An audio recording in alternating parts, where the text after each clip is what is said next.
Welcome to Behind the Curtain, IMO. I'm Betsy Jordan.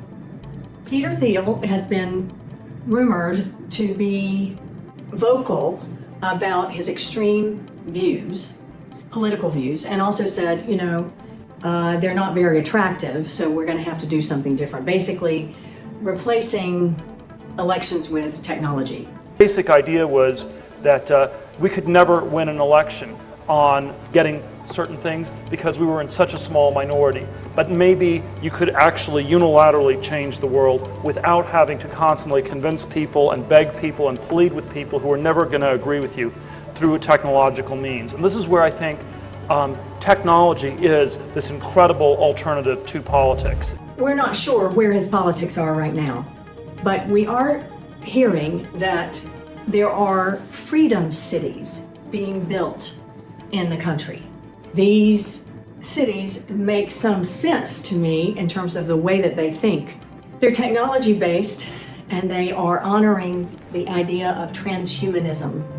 And Thiel is a transhumanist for sure. He believes that humanity is becoming extinct. So does Elon Musk.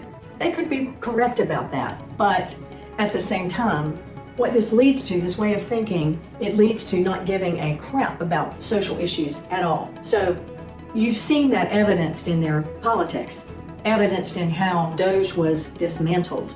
Doge was dismantling everything. And how, so what if children are starving and people are dying of AIDS in other parts of the country?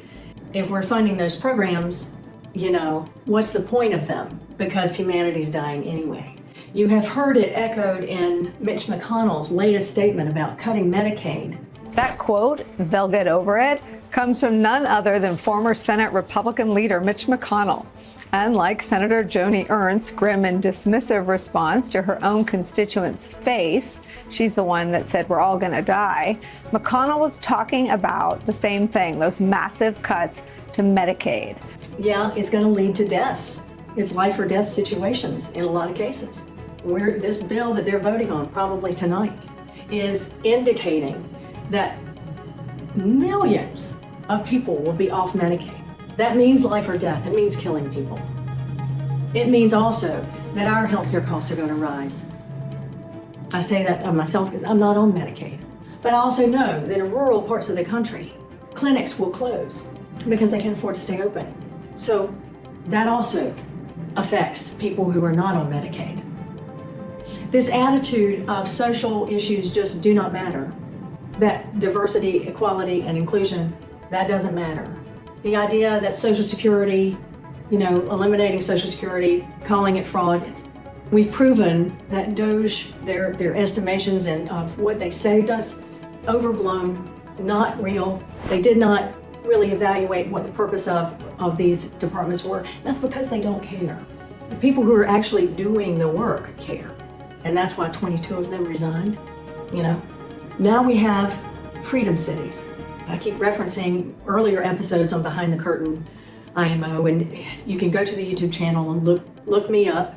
I mentioned there's a reason they're firing park rangers, and it's because it doesn't matter how much money, the billions of dollars that the parks are bringing in, they want them to fall into disuse and abuse and to not be attractive anymore, so that they then can sell off the land through the Sovereign Wealth Fund and sell it to their buddies and create freedom cities, which are based on technology, which really are about transhumanism and experimentation with that kind of thing.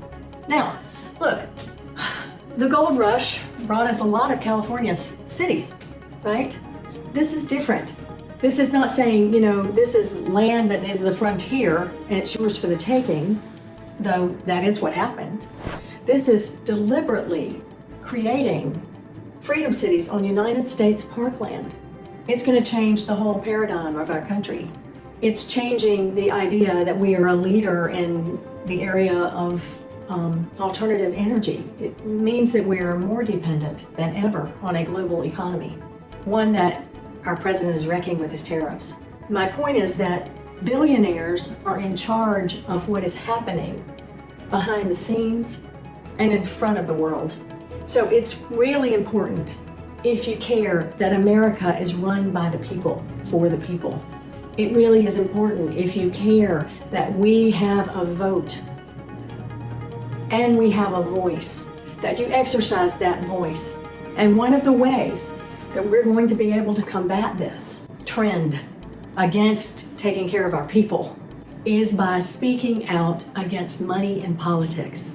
There is a money in politics movement.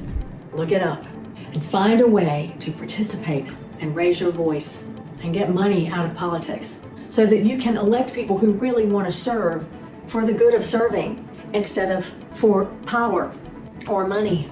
But they want to serve democracy. They want to serve our country.